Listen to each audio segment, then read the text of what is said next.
Hello, everyone. Today, I welcome you all in my 10th lecture. This is all about moment, skewness, and kurtosis. We will see what are these three things and how do we perform and how do we calculate all of them. So, first of all, coming to our first slide is about moments. So, what are moments over here?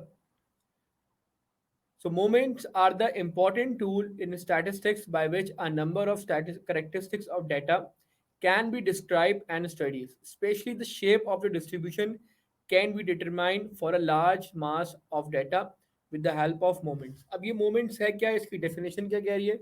एक stats का tool है जिसके अंदर हम जो data होता है कुछ करेक्टरिस्टिक्स उसकी डिफाइन होती हैं। उस पे हाफ पे हम क्या करते हैं कि डाटा का शेप कैसा है। मिसाल के तौर पे वो आया राइट साइड टिल्टेड है, लेफ्ट साइड टिल्टेड है, या क्योंकि हमने पहले भी पढ़ा है कि वी हैव मैनी आउटलायर्स या कुछ ऐसे नंबर्स हमारे पास होते हैं जो पूरे डेटा सेट को ख़राब भी कर सकते हैं या उसके अंदर बहुत ज़्यादा वेरिएशन क्रिएट कर सकते हैं। सो बेसिकली हमारे पास मोमेंट्स एक ऐसा स्टैटिस का टूल है कि जिसके अंदर हम बहुत सारी चीज़ें जो हैं उसको with respect to our basic और यू कैन से जो स्पेसिफिक कैलकुलेशन है उसको हम देख सकते हैं। याद रखिएगा जो मोमेंट, स्क्यूनेस और कर्टोसिस है, ये तीन ऐसे हमारे पास टूल्स हैं कि जिसके अंदर हमारे पास जो है वो मेजॉरिटी ऑफ द थिंग्स हम इसके अंदर देख सकते हैं। और फिर जो सबसे अहम बात हमने शुरू से पढ़ी है अभी तक कि जो डिसीजन मेकिंग होती है वो बहुत ज़्यादा इंपॉर्टेंट इस बेसिस पे हो जाती है। सो जनरली अमूमन आपको जो है वो तीन टाइप्स या मोमेंट्स जो हैं वो बेसिकली तीन हिस्सों के अंदर डिवाइड हो जाएंगी। First is moment about zero और origin which are also known as absolute moments. So absolute moments की अगर बात आए, कभी आप क्वेश्चन दे कि you need to calculate absolute moments, तो इसका मतलब है you need to calculate the moments about zero और ओरिजिन। ओरिजिन भी आपको पता है कि हम जीरो जीरो जीरो पॉइंट को कहते हैं और उसको हम डिस्क्राइब कर सकते हैं as absolute moments. The second point is moments about any constant a or an arbitrary origin, also called as raw moments. For example, एक नंबर के रिस्पेक्टिव से हम जो है अपनी मोमेंट्स कैलकुलेट करें। कोई भी नंबर हो सकता है, कोई भी चीज़ हो सकती है वो, और उसके बिहाफ पे अपनी मोमेंट्स कैलकुलेट करें। याद रखें मोमेंट्स की डेफिनेशन क्या, हमें लार्ज डाटा जो होता है, मास डाटा जो होता है, उसका शेप को चेक करते हैं विद रिस्पेक्ट टू मोमेंट्स। जैसे हमारी ऊपर डेफिनेशन के अंदर लिखा हुआ है, specially the shape of the distribution can be determined for a large mass of data with the help of moments. A third part is moment about mean, also called as true moments और central moments. तो ये तीनों किस्म के moments हैं हमारे पास। एक को हम एब्सोल्यूट मोमेंट्स भी कहते हैं, एक को रॉ भी कहते हैं और एक को सेंट्रल मोमेंट्स भी कहते हैं। सेंट्रल क्यों कह रहे हैं? क्योंकि हम इसको विद रिस्पेक्ट टू मीन देखते हैं और आप सबको पता है कि मीन हमारा एक तरह से सेंटर पॉइंट होता है और फिर उसके अराउंड या उसके रिस्पेक्टिवली हम जो है वो मोमेंट्स कैलकुलेट करते हैं। नाउ मूविंग फॉरवर्ड, अब हमारे पास मोमेंट्स अबाउट ओरिजिन का ये फॉर्मूला है। तो याद रखिए हमारे पास कोई भी मोमेंट्स कैलकुलेट करें, चार मोमेंट्स हमारे पास होते हैं। ठीक है, मोमेंट वन जिसको हम moment two about origin, moment third moment about origin and fourth moment about origin. इस इन चारों फॉर्मूले के थ्रू हम अपने moments with respect to origin को कैलकुलेट करते हैं। फर्स्ट का हमारे पास क्या फॉर्मूला है? तो फर्स्ट का जो हमारे पास फॉर्मूला है, फर्स्ट मोमेंट अबाउट ओरिजिन, इसका आप म्यू भी कह सकते हैं, इसको डिफरेंट तरीके के नाम भी हम यहाँ पे लेते हैं, is equals to summation of x upon n. Summation of x है अपॉन एन। अब एक्स क्या है? जाहिर सी बात है, जो हमारे पास एक डेटा सेट दिया हुआ होगा, फॉर एग्जाम्पल 10 वैल्यूज है या कुछ स्टूडेंट्स की हाइट हमने ली हुई है, तो यहाँ पे उन सबको ऐड करेंगे और डिवाइड बाय एन, इसका मतलब डिवाइड बाय 10 करेंगे। Similarly second moment about origin में क्या करेंगे? बहुत आसान है कि हम उन सबके स्क्वायर, याद रखिए बहुत इंपॉर्टेंट पार्ट है कि हम उस सबके स्क्वायर जो है वो यहाँ पर ऐड करेंगे। ठीक है, फॉर एग्जाम्पल हमारे पास 10 नंबर्स हैं, फिर उन 10 नंबर्स का स्क्वायर करेंगे उन सबको ऐड करेंगे and then we will divide it by 10. In our third moment हमारे पास क्या है, हम सब नंबर्स का क्यूब करेंगे, summation of x cube upon n. And in the last part हमारे पास क्या है कि फोर्थ के अंदर फोर्थ मोमेंट है, इसका मतलब उसको हम सब नंबर्स का फोर्थ निकालेंगे या फिर उसको क्यूब के बाद हम फोर्थ पार्ट निकालेंगे, सबको ऐड करेंगे and then we will divide it by n, that is 10, अगर हमारे पास 10 डेट दिए हुए हैं. अच्छा, ये जितने भी फॉर्मूला हमने भी पढ़ा ये सब एक अनग्रुप डाटा के लिए, क्योंकि हमारे पास ग्रुप डाटा भी होता है. So if we are given with the group data तो उसका फॉर्मूला थोड़ा सा चेंज होगा, और उसके अंदर क्या होगा कि सिर्फ यहाँ पर जो हमारा अमूमन होता है कि वो फ्रीक्वेंसी से मल्टीप्लाई हो जाता है. तो यहाँ पर हो जाएगा summation of F x upon frequency, summation of F x square upon frequency, summation of F x cube upon F. And similarly ये सारी चीज़ें जो है वो हमारी चलती रहती हैं मोमेंट्स अबाउट जीरो और ओरिजिन. सो ये बेसिक फॉर्मूला है अगर हम विद रिस्पेक्ट टू ओरिजिन यहाँ पर कैलकुलेट हम करेंगे. ठीक है, तीन काइंड्स हैं, हमने पढ़ा है कि हमारे पास एब्सोल्यूट मोमेंट है जिसका फॉर्मूला ये है, रॉ मोमेंट है उसका फॉर्मूला नेक्स्ट पार्ट में है, थर्ड जो है हमारे पास वो फिर विद रिस्पेक्ट टू मीन है.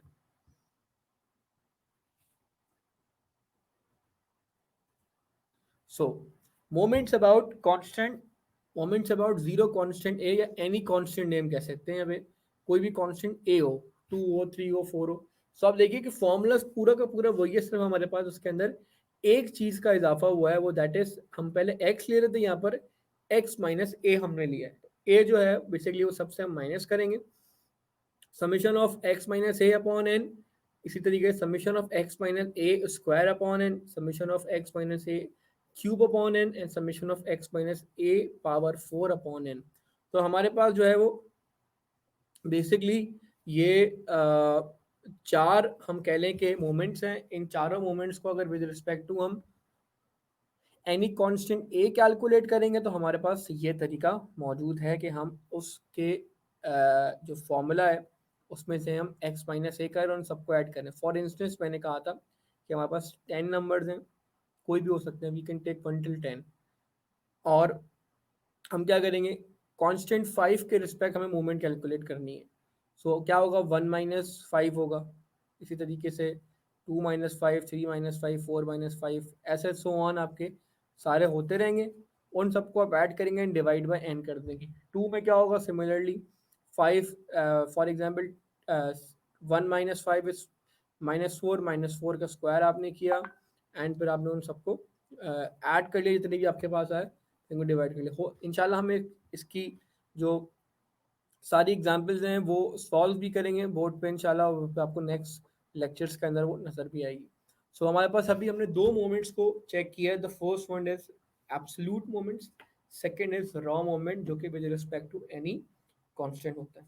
Now moving towards third, that is moments about mean और which is known as central moments. अब यहाँ पर क्या है, बिल्कुल कांस्टेंट की तरह है, लेकिन यहाँ पर इंपॉर्टेंट बात क्या है कि हम यहाँ पे इसको लेंगे x minus x bar, which means कि आपके पास जो मीन है उसको पहले आपको कैलकुलेट करना होगा. फॉर एग्जांपल हमने अभी 10 वैल्यूज़ की बात की है, तो 10 वैल्यूज़ के अंदर जो भी उनका मीन आएगा हम x माइनस एक्स बार यहाँ पे करेंगे और डिवाइड बाय उनको n कर देंगे. सेकेंड मूवमेंट अगर हमें कैलकुलेट करनी है, सो x minus x bar square upon n. ये सेकेंड वाले के अंदर थोड़ा सा शायद स्लाइड के ऊपर ऊपर नीचे हो गया, ऐसे ये सबका सिमिलर ही है. x minus x bar cube upon n and then moving forward towards four, fourth moment जो आपके यहाँ पर लिखा. So please keep in mind, ये जो तीनों किस्म के मोमेंट्स हमारे पास होते हैं इन सब का बेसिकली फॉर्मूला एक ही है, सिर्फ छोटी छोटी सी इनके अंदर हमारी चीज़ें चेंज होती है, बाकी सारी चीज़ें हमारे पास सिमिलर है, सेम है.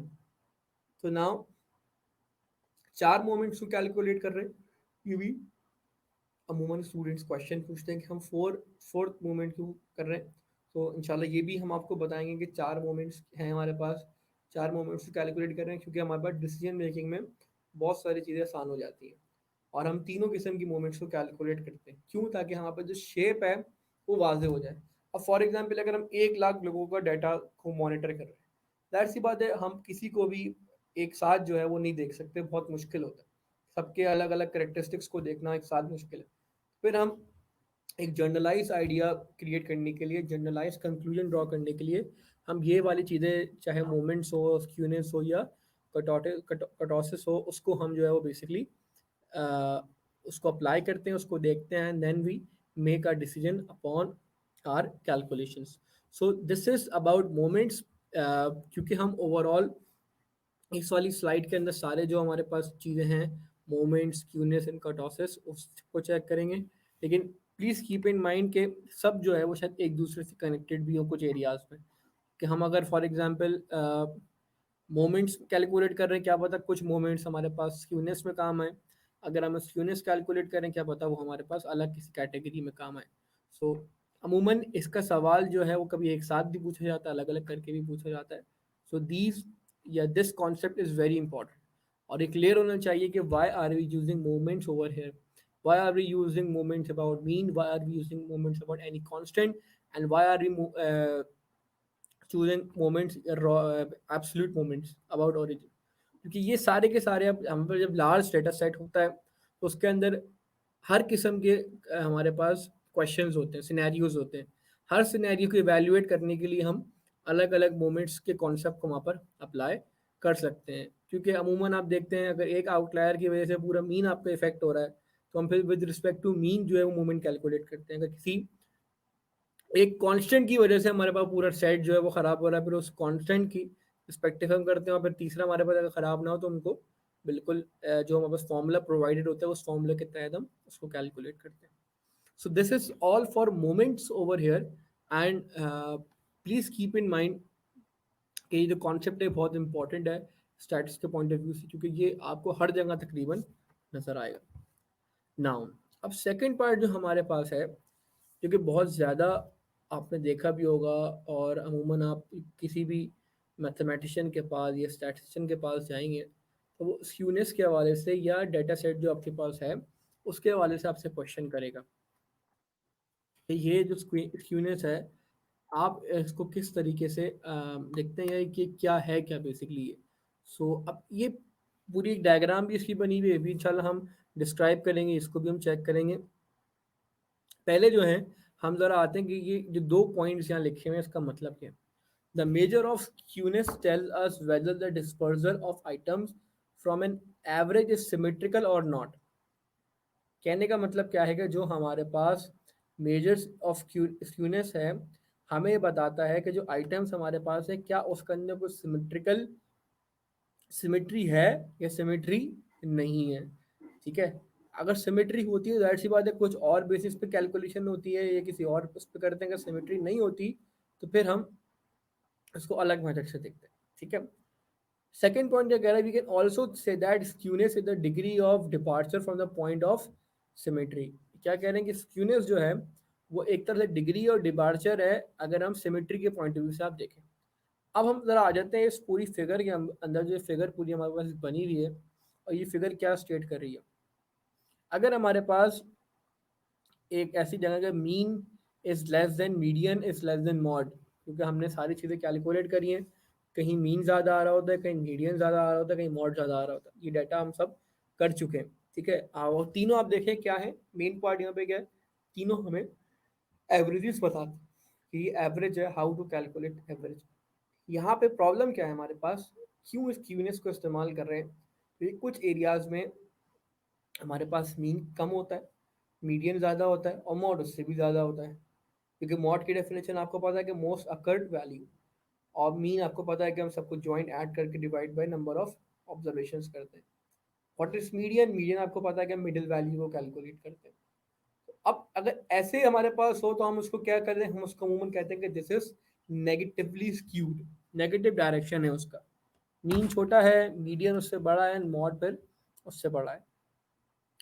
और डाटा सेट जो है वो आप कह रहे हैं नेगेटिवली है, यानी कि नीचे से बेसिकली ऊपर जा रहा है और फिर दोबारा नीचे हो रहा है। सही, इस डायग्राम के अंदर, पहली वाली डायग्राम के अंदर आप देख सकते हैं। ठीक है, अगर हम सेकंड वाले पार्ट पे आ जाएं और सेकंड वाले डायग्राम के रिस्पेक्टिवली बात करें, तो आप चेक करिए कि ये सिमेट्रिकल है। लेकिन राइट हैंड साइड उसके अगर हम मीन वाली लाइन को देखें जो मिडिल लाइन है, और right hand side left hand side दोनों बराबर है, यानी कि इसके अंदर कोई भी स्क्यूनेस नहीं है, ये सिमेट्रिकल डाटा है। मीन मीडियन मॉड, क्योंकि तीनों एवरेजेस है, तीनों इसके एक दूसरे के बराबर है। फिर हमारे पास जो है वो मीडियन है। अब मीडियन क्या है, सॉरी, फिर जो हमारे पास है वो पॉजिटिवली डायरेक्टेड है। पॉजिटिव डायरेक्शन में जो जाहिर सी बात है नंबर लाइन की तरह एक तरह से आगे तक जा रहा है। तो अब इसमें आप चेक करें, मॉड जो होता है वो सबसे कम है, फिर आपके पास मीडियन है, और फिर आपके पास मीन है, यानी कि मॉड छोटा है, फिर उससे बड़ा मीडियन है, फिर उससे बड़ा जो है हमारे पास मीन है। तो इसको हम कहते हैं कि ये वाला जो डाटा सेट है हमारे पास, दिस इज पॉजिटिवली डायरेक्टेड और पॉजिटिवली स्क्यूड। अच्छा, अब डिफरेंस क्या है कि हम ये इधर क्यों बातें कर रहे हैं, क्यों मसलन इसको ले रहे हैं, क्या हम इससे फ़ायदा उठा सकते हैं, ये क्यों ज़रूरी है। बेसिकली जो स्क्यूनेस का कॉन्सेप्ट है, हमें देखना होता है कि इस डाटा सेट जो हमारे पास अवेलेबल है, और कीप इन माइंड कि हम with respect to large data set हम अभी बात करते हैं। छोटे मोटे 10 15 20 25 अगर हो तो इतना बड़ा, इवन अगर हम हंड्रेड्स और कुछ थाउजेंड तक भी चले तो कोई प्रॉब्लम नहीं है, लेकिन जब हम मिलियंस की बात करते हैं तो फिर हमको स्क्यूनेस को चेक करना बहुत ज़रूरी है। आया ये जो डाटा सेट है इसके अंदर हमारे पास आउटलायर्स हैं, आउटलायर्स नहीं है। आया मीन मीडियन मॉड, जो तीन तरीके हैं हमारे पास, वो बराबर हैं या बराबर नहीं है। इसी तरीके से हम अगर चेक कर लें तो हमारे पास जो बेसिक यहाँ पर कॉन्सेप्ट है कि आया डाटा सिमेट्रिकल है या सिमेट्रिकल नहीं है। अगर ये चीज़ें यहाँ पर हमारे पास अवेलेबल हैं और हम अच्छे अंदाज में उसको चेक करें तो हम अपनी डिसीजन मेकिंग पे आते हैं। याद रखें, दो पॉइंट्स जो हमें डेफिनेशन के बताए हुए हैं कि the measure of skewness tell us whether the dispersal of items from an average symmetrical और नॉट, यानी कि विद रिस्पेक्ट टू एवरेज क्या वो सिमेट्री के अंदर काउंट करते हैं या काउंट नहीं करते।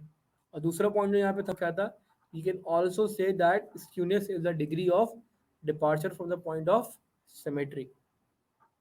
ये इंपॉर्टेंट पॉइंट्स है ना, इसी के बेसिस पे हम देखते हैं।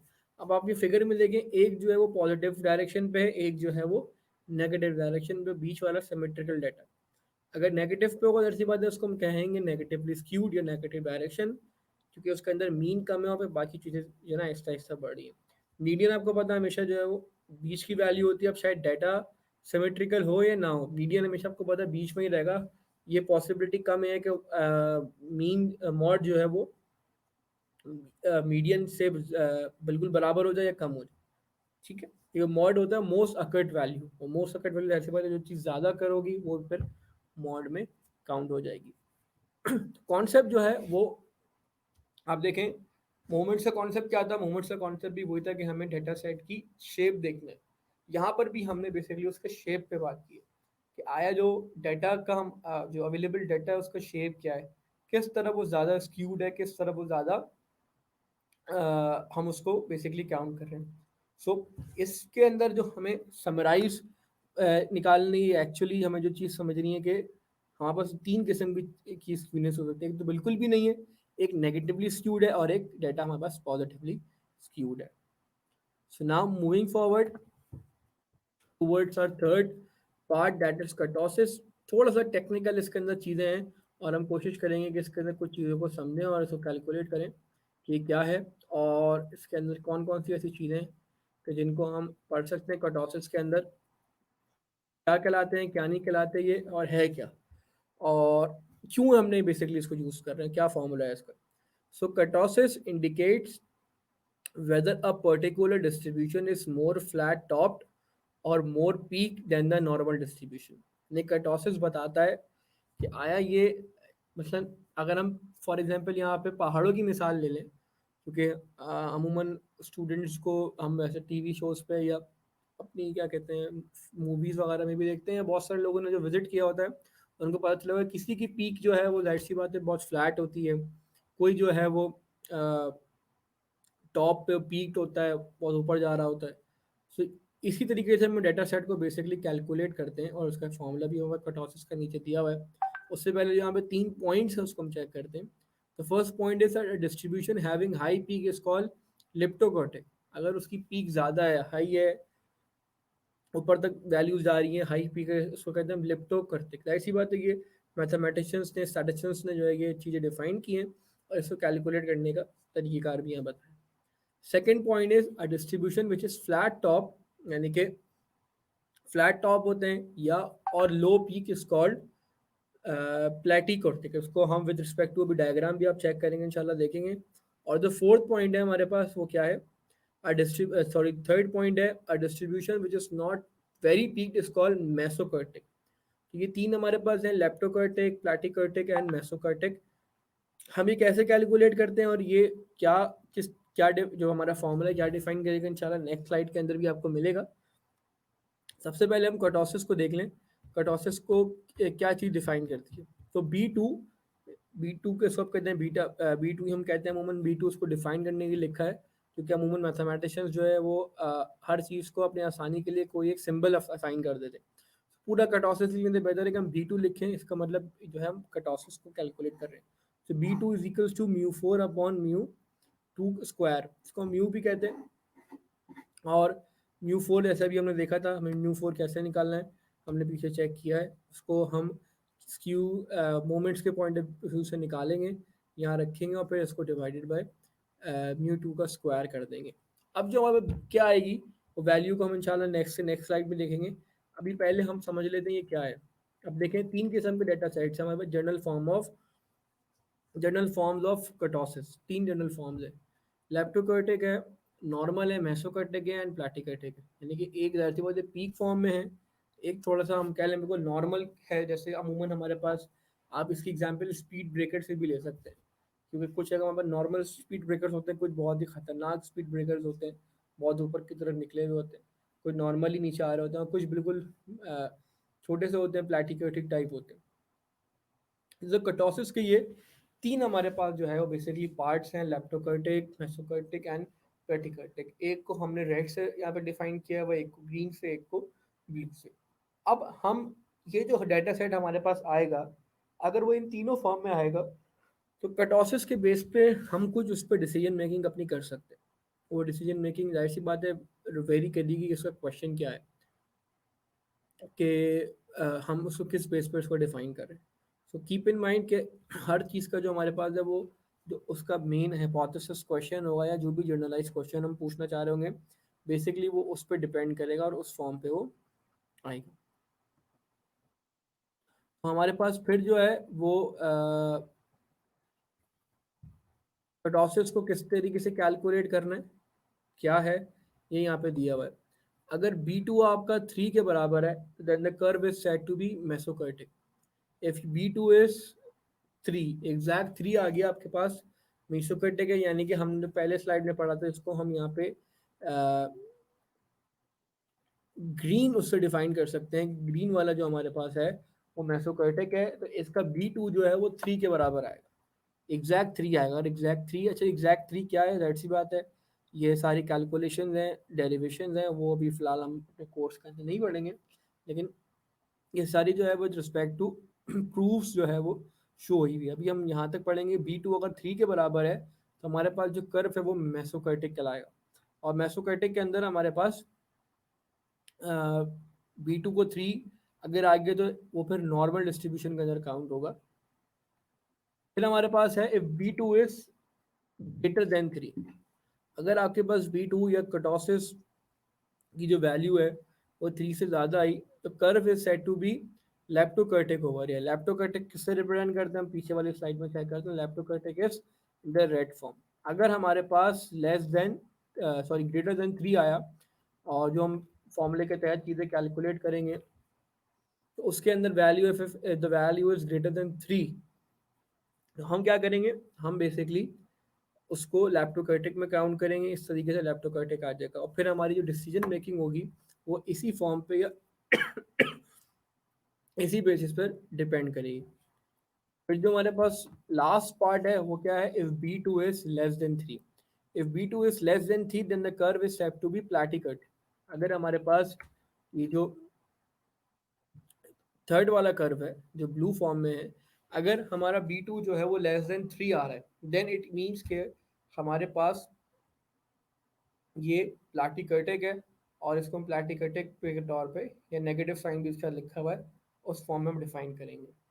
ये कर्टोसिस को कैलकुलेट करने का जनरलाइज फार्मूला है हमारे पास, और इसी जनरलाइज फार्मूले के तहत जो है हम सारी की सारी अपनी चीज़ों को काउंट करते हैं। अब हमारे पास एक सवाल आता है, अमूमन स्टूडेंट सवाल पूछते हैं, सर कि जो हमारे पास स्क्यूनेस है, कटॉसिस है या मोमेंट्स हैं, उसको हम क्या कहें? तो देखें, पहली वाली स्लाइड्स के अंदर जो है वो बेसिकली बहुत अच्छे अंदाज में डिफाइन किया कि moments are the important tool in statistics by which a number of characteristic data can be describe. Data के जो बहुत सारे करेक्टरिस्टिक्स हैं उसको हम डिफाइन कर सकते हैं। सिमिलरली स्क्यूनेस के अंदर भी हम बहुत सारी चीज़ें जो है वो डिस्क्राइब कर सकते हैं। And same goes for kurtosis. क्यों कर्टोसिस को हम इतना यहाँ पर एम्फेसाइज कर रहे हैं, क्यों इसको इस तरीके से डिफाइन कर रहे हैं, क्यों इस पर हम बेसिकली अपना टाइम लगा रहे हैं? क्योंकि ये एक पर्टिकुलर डिस्ट्रीब्यूशन को अच्छे अंदाज में डिस्क्राइब कर सकती है। अमूमन फॉर एग्जांपल हम हमने देखा है, हमने पढ़ा है कि जब भी डाटा सेट हमारे पास आता है तो डाटा के अंदर बहुत सारी प्रॉब्लम्स हो सकती हैं, क्योंकि हम रैंडम डाटा अमूमन ले रहे होते हैं, सर्वेस कर रहे होते हैं। कुछ लोग, जाहिर सी बात है, हर सर्वे का जवाब सही दे रहे होते हैं। कुछ लोग जो है वो सर्वेस को जो है वो प्रॉपरली नहीं बता रहे होते, नहीं कर रहे होते। उसके अंदर हमें पता है कि बहुत सारी चीज़ें ऐसी होती हैं कि जो उस सर्विस को ख़राब कर देती है। अब हम जब इसका शेप डिफाइन करते हैं या किसी भी चीज़ का शेप कैलकुलेट करते हैं, तो हमारे पास जो बेसिक थिंकिंग होती है या जो बेसिक हम कोशिश करते हैं कि with respect to any data available या जो डेटा सेट अवेलेबल है, हम उसको डिस्क्राइब करें, उसकी डिसीजन कैलकुलेट करें। तो ये जो तीनों हमारे पास टूल्स हैं ना, स्क्यूनेस, कर्टोसिस एंड मोमेंट्स, ये बहुत पर्टिकुलरली उसके अंदर की रोल प्ले करते हैं। अब क्योंकि हमारे पास, हाँ, बहुत सारे सॉफ्टवेयर्स हैं जो डायरेक्टली कैलकुलेट करके दे देते हैं या डायरेक्टली ये डायग्राम बना के भी दे देते हैं। आप जब डाटा सेट के अंदर एक वैल्यूज डालेंगे, फॉर एग्जांपल हमारे पास ई व्यूज है, इवन आप एक्सेल के अंदर भी देखें शायद कि आपको ये ये डायग्राम बनी हुई मिल जाए। जब आप डाटा सेट डालें तो वो आपको इसका पूरा ग्राफ बना के दे देंगे, एक्स एक्सिस पे क्या है, वाई एक्सिस पे क्या है, ये सारी चीज़ें आपके पास आ जाएगी। कुछ चीज़ें हमारे पास, जाहिर सी बात है, ग्रुप डाटा के फॉर्म पे होंगी। कुछ चीज़ें हमारे पास जो है वो as a non group data की फॉर्म में होंगी। तो नॉन ग्रुप डाटा की फॉर्म में होंगी, उनको हम अलग तरीके से कैलकुलेट करेंगे, अलग तरीके से ट्रीट करेंगे। जो ग्रुप फॉर्म में होंगी उनको हम अलग तरीके से ट्रीट करेंगे। मैंने मोमेंट्स के अंदर भी आपको ये बताया था कि अगर आप ग्रुप की ग्रुप डाटा के मोमेंट्स के रिस्पेक्टिवली बात कर रहे हैं, तो उसके अंदर फिर फॉर्मूले में हमारे पास एक चीज़ ऐड हो जाएगी। लेकिन अगर आप अनग्रुप की बात करें तो फिर हमने जो तीनों मेथड्स पढ़े, हम उसी के ब्याव या उसी की रिकॉर्डिंग जो है वो सारा का सारा काम करेंगे। स्क्यूनियस के अंदर हमने क्या डिस्क्राइब किया कि अगर हम पीछे वाली स्लाइड पे चले भी जाएं, ज़रा एक बार इसको देख भी लें, रिकैप भी कर लें, तो डेटा सेट किस डायरेक्शन में है, आया नेगेटिवली है डायरेक्टेड है या पॉजिटिवली डायरेक्टेड है, उसको हम बहुत इजीली यहाँ पे मेजर कर सकते हैं। सिमेट्री कितनी है, उसको किस दूसरे डेटा सेट से कंपेयर करना है, वो भी यहाँ पे अच्छे अंदाज में हम मेजर कर सकते हैं अगर हम इस यूनिट्स को पढ़ें।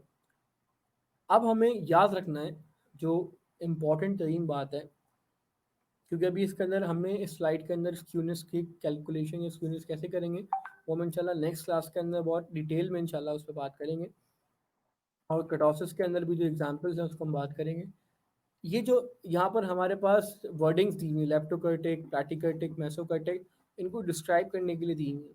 इसके अगर आप मीनिंग्स चेक करेंगे, हाई पीक को अमूमन जो है वो लेप्टो ही कहते हैं, फ्लैट को प्लैटी कहते हैं, और मेसो जो है वो very norm not very peak, जो ज़्यादा बड़ी पीक नहीं होती उसको मेसो ही कहते हैं। वो उसको डिस्क्राइब करने के लिए हमने अपने पास बेसिकली P2 रख लिया है, और इसको म्यू 4, क्योंकि अभी आपने देखा था हम यहाँ पे जो है वो ये म्यू 4 कैलकुलेट करते हैं, और इसको कैलकुलेट करने के बाद फिर हम इस फॉर्मूले में यहाँ पे रखेंगे, और जो म्यू 2 हमारा आंसर आएगा उसको हम स्क्वायर कर देंगे। तो बेसिकली कर्टोसिस जो है आपका फिर उसका पहला पार्ट जो है वो मूवमेंट से रिलेटेड है, और विद रिस्पेक्ट टू मूवमेंट से हम जो है इसको कर सकते हैं।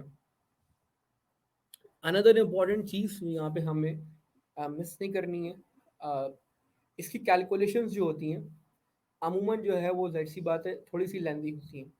हम अगर बात करें मोमेंट्स की, आप चेक करेंगे summation of x upon n, ये रिलेटिवली कैलकुलेट करना आसान है, क्योंकि आप जितने भी आपके पास वेरिएबल्स होंगे उनको ऐड कर देंगे, डिवाइड कर देंगे। बेसिकली पहली वाली जो है वो आपको कहेंगे सर ये तो मीन का बिल्कुल, ये पहली वाली मीन ही होती है आपकी। लेकिन जब आप दूसरी और तीसरी पे जाएंगे या इवन आप फोर्थ पे जाएंगे, तो आपको पहले क्या करना पड़ेगा, हर नंबर का स्क्वायर या क्यूब लेना पड़ेगा। तो वो जो क्यूब्स आएंगे उन सबको आप ऐड करेंगे, फिर आप divided by number of observations करेंगे। फॉर एग्जांपल मैंने पहले भी कहा था, अगर आपके पास 10 वैल्यूज हैं 1 till 10 आपके पास अवेलेबल है, आप 1 का क्यूब करेंगे, 2 का क्यूब करेंगे, 3 का, 4 का, 5 का, 6 का, 7 का, 8 का, 9 का, 10 का, उन सारे क्यूब्स को ऐड करेंगे, फिर डिवाइड बाय 10 कर देंगे। वो फिर आपका थर्ड मोमेंट अबाउट ओरिजिन कहलाएगी। अगर आप बात कर रहे हैं with respect to any constant A, तो आप क्या करेंगे, सबसे पहले x माइनस ए, यानी कि जो भी वैल्यू दी होगी उसमें से आप a माइनस करेंगे और उसको फिर divide by number of observations करेंगे।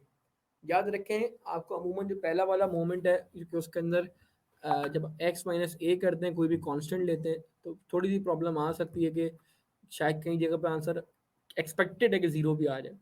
तो उसको किस तरीके से हैंडल करना, डील करना है, इंशाल्लाह हम उसको अपनी अपकमिंग स्लाइड्स के अंदर भी चेक करेंगे, अपकमिंग लेक्चर्स के अंदर भी चेक करेंगे कैसे कैलकुलेट करना है। लेकिन जब हम मीन की बात करते हैं, एक्स माइनस मीन, तो वहाँ पर हमें इतनी शायद प्रॉब्लम ना हो, इतना कैलकुलेशन में इशू ना हो, उसको हम रिलेटिवली इजीली हैंडल कर सकते हैं। So for today we had these three things, which is related to how to characterize our data, या हम किसी डाटा सेट के शेप पे किस तरीके से बात कर सकते हैं या उसको किस तरीके से लेकर चल सकते हैं। तो we only had 3 points over here, which is kurtosis, skewness and moments. These all three things are very very important for your studies as well as for your understanding and for your knowledge, and in the end for your examination point of view. So hopefully you all will see how to calculate these type of question, and how to deal with these types of question, inshallah. Keep one thing in mind, अमूमन जब हमारे पास इसके questions आते हैं, चाहे वो kurtosis से related हो, स्क्यूनेस से रिलेटेड हो या मोमेंट से रिलेटेड हो, तो हम शायद थोड़ा सा इसमें कंफ्यूज हो जाते हैं, क्योंकि थोड़ा सा कैलकुलेशन वाला पार्ट जो है वो लेंदी है। आजकल हमारे पास जो है वो कैलकुलेटर्स भी अवेलेबल है, हमारे पास एक्सेल शीट भी है, इसके अलावा भी सॉफ्टवेयर अवेलेबल है जिनसे ये बसानी हम चीज़ें, यू कैन से कि विद फ्यू स्टेप्स हम कैलकुलेट कर सकते हैं। तो वो भी आप चाहें तो उसको देख सकते हैं कि उन सॉफ्टवेयर को किस तरीके से यूटिलाइज करना है, उन सॉफ्टवेयर को किस तरीके से यूज़ करना है, और इन दी एंड आप जो है वो फिर अपनी डिसीजन उस पर कर सकते हैं। So for today, this was it for moments, kurtosis and skewness. इंशाल्लाह नेक्स्ट लेक्चर के अंदर फिर हम इसकी जो एग्जाम्पल्स हैं उनको किस तरीके से सॉल्व करना है, उसको किस तरीके से उस पर बात करनी है, या अल्टीमेटली उसको किस तरीके से हमें डील करना है, वो इंशाल्लाह हम चेक करेंगे फॉर अप टिल इंशाल्लाह फिर अगले लेक्चर तक।